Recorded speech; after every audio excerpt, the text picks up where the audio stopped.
lähdetään tässä kasaamaan nyt rankoja. Me on vaimon kanssa kasattu nämä tuossa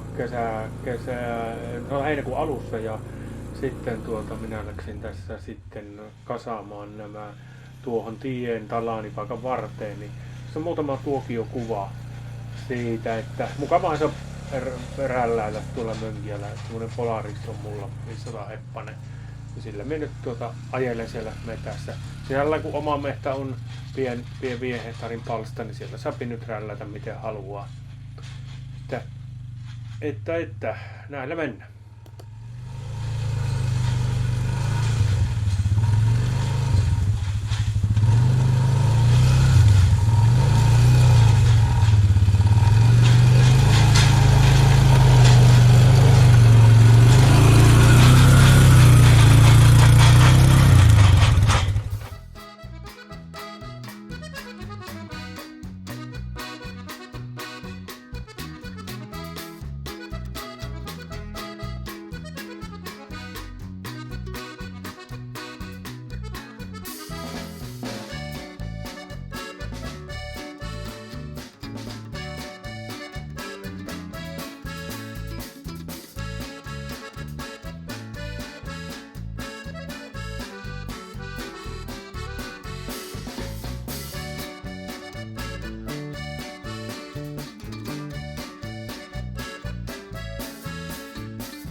No niin, tuossa näkyy, kun kahtoo, niin aluetta, joka hakkaamatta, eli tässä oli hakkuu, niin tuo alue jää hakkaamatta liito-orava havaintojen takia, eli vuonna 2006 on havaittu liito-orava, niin tuommoinen merkittävä alue jäi hakkaamatta, vaikka olisin sen mielelläni hakannut, mutta sinnepä ne jäi isot haavat pystyyn ja katsellaan sitten, että onko sillä liito-oravia, vaikka itse en ole niitä nähnyt siinä, mutta olkoon nyt siellä.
No niin, hiki tulla.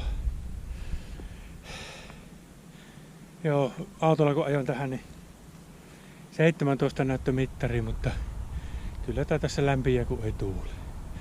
Kun tuollastahan tää käy. Ei kun jatketaan.